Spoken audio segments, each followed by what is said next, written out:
Hujambo na karibu kwa mara nyingine tena mtazamaji wa The World News katika kipindi hiki cha ulimwengu wa siasa.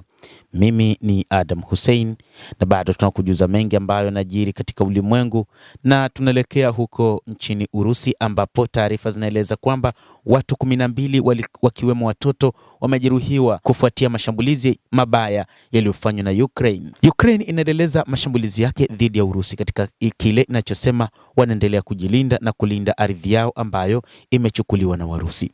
Sasa wanaendelea kufanya mashambulizi ndani kabisa mwa Urusi. Watu 12 wakiwemo watoto 2 wamejeruhiwa kufuatia shambulizi la drone katika mji wa Belgorod ulioko karibu na mpaka wa Ukraine kufuatia mashambulizi yaliyofanywa mapema leo. Kulingana na ujumbe uliochapishwa kwenye mtandao wa kijamii wa Telegram na mamlaka za Urusi, nyumba kadhaa katika jengo moja la makazi na zaidi ya magari 15 yameshika moto, shirika la habari la Reuters lakini halikuweza kuthibitisha ripoti hizo. Huko Ukraine nako, mji mkuu wa Kiev umeendelea kuwashwa kwa mashambulizi ya makombora ya jeshi la Urusi mnamo jana Jumapili.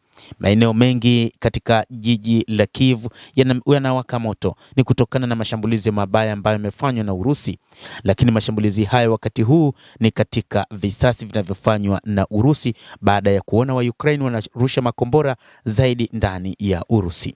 Rais wa Urusi Vladimir Putin ameapa kwamba katika namna ambavyo wa Ukraine wanafanya, hali itakuwa tofauti na vita vilivyopita. Mashambulizi yataongezeka kila mahali, lakini pia hakuna namna ambavyo jeshi la Ukraine litaweza kupona kwa namna ambavyo wanafanya. Jeshi hili linadaiwa kwamba linapata silaha nyingi kutoka kwa mataifa magharibi, na wakati huu Urusi inajipanga taratibu kutokana na kwamba imetumia silaha nyingi katika kipindi cha miaka 4 iliyopita katika mapambano yake dhidi ya Ukraine inayopewa silaha kutoka katika mataifa ya magharibi. Maeneo mengine nchini Ukraine yameshambuliwa kwa mabomu na kusababisha vifo vya watu 6. Urusi imesema kuwa maeneo ya Ukraine yaliyo chini ya udhibiti wake pia yameshambuliwa, huku watu 4 wakiuawa kufuatia shambulizi la drone lililofanywa katika mji wa Ukraine wa Horolivka unaodhibitiwa na Urusi. Vita hivi vya Urusi na Ukraine ni vita ambavyo kimsingi watu wa Urusi wanadhani wangeweza kuvimaliza mapema, lakini vita hivi vinazidi kupewa nguvu kutoka katika nchi za Ulaya. Huko Zaporizhia, eneo la Ukraine linalokaliwa na Urusi, limesema watu 8 wameuawa katika shambulizi la drone. Mamlaka zilizowekwa na Urusi mahala hapo zinadai shambulizi hilo lilifanywa na wa Ukraine wenyewe. Kwa mujibu wa mamlaka katika eneo hilo la Zaporizhia, shambulizi hilo limetokea usiku wa kuamkia Jumamosi.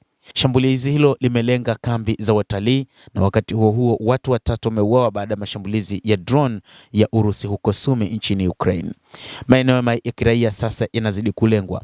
Mamlaka nchini humo zimesema drone zinalenga maeneo ya umma. Mashambulizi yanajiri ikiwa ni siku moja tu baada ya Urusi kufanya shambulio la kombora lililowaua watu wasiopungua 10 karibu na mji mkuu wa Kiev. Katika shambulizi hilo karibu watu 100 walijeruhiwa. Hii ilikuwa ni katika siku ya Jumamosi ambapo mashambulizi makubwa ya Urusi yalileta madhara makubwa huko Ukraine.